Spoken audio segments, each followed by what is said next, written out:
The Cleveland Cavaliers are just so much fun. And it's really just with every win, they just look better and better and better. 16-9, and people forget that when Ricky Rubio comes back, we saw what Ricky Rubio did for them last year. We can only imagine he'll be able to do it again. And the other thing is Dean Wade's out with some time, but this team starting to get healthier, starting to figure it out. And tonight against the Los Angeles Lakers, I know it's not the most formidable opponent, but still, we saw Lamar Stevens start, and he's good. He's more of a glue guy. I thought, and I know Jetty Osman and Karis LeVert, they've been very inconsistent. Some nights they have great nights, some nights they don't, and having Dean Wade out doesn't help. But I think this is a fun team. I think they're one of the more exciting. And for me, they're a championship team. Okay, at this point, the Cleveland Cavaliers, if you don't buy into them being arguably, at 16-9, this is a team that is just unbelievably fun to watch on any given night. And it starts with Donovan Mitchell, of course. Donovan Mitchell has been just fascinating. Having Mitchell, especially when Garland was out with injury, was just such a good thing for them that I don't think it could go overstated how much having Donovan out there. But I just love how the Cavaliers have started this season. The best defensive team in the NBA with Garland and Mitchell in your two starting guards. Why? Because you have Evan Mobley and Jarrett Allen.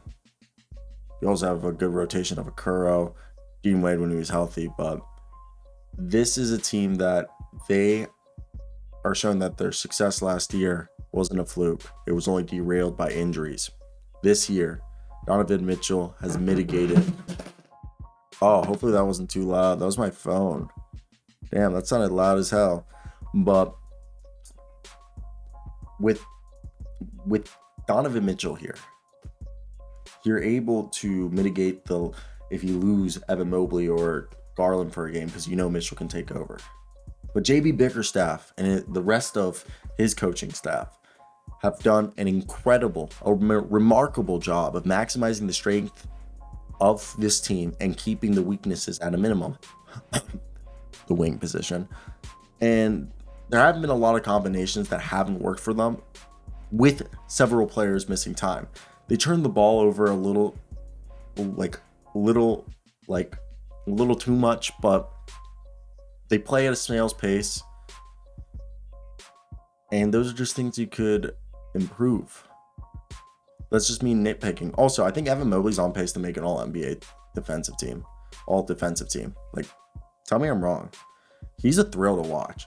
I really think when you see this team, it's just they're like some nights 6 guys deep, and then other nights they're like 9 guys deep. But I think when Ricky Rubio comes back, okay, really I would say they're Evan Mobley, starting lineup. Let's say Dean Wade starts. I also have been thinking about what if they could run a lineup of Rubio, Garland, Mitchell, Mobley, and Allen. That'd be nice, but they probably want Rubio off the bench. But let's just say Dean Wade starts. Dean Wade, Mobley, Allen, Garland, Mitchell. That's your 5, 6, love. Then you have off the bench Rubio. That's your 7. And on some nights you have Jetty Osman, Okoro, Karis LeVert playing well, and you got a 10-man rotation. On other nights, those guys aren't playing well, and you go back to that 6 or 7-man rotation. So I think this is a fun team, and I don't have too many concerns for them. I just think when you have a team like the Cleveland Cavaliers, you just gotta. They're young still, but it's a good reminder how good this Cleveland Cavaliers team is defensively and how injuries are what derailed them. The big man duo, Jarrett Allen and Evan Mobley, make up for the defensive struggles of Darius Garland, Donovan Mitchell, and I think this is already the top defense here. And I really hope it's a Cleveland Cavaliers, Boston Celtics conference finals. But they shut off the paint, they force turnovers, and they end possessions really well. And I know there's not a lot of faith in that wing depth right now with Dean Wade, who's playing out of position, arguably being the best one. Some nights it's Karis LeVert, but they essentially run LeVert, Okoro, Dean Wade, and Jetty Osman on the wings. And each can do something well, but they're often asked to do too much. And I think things will get more settled when everyone's healthy.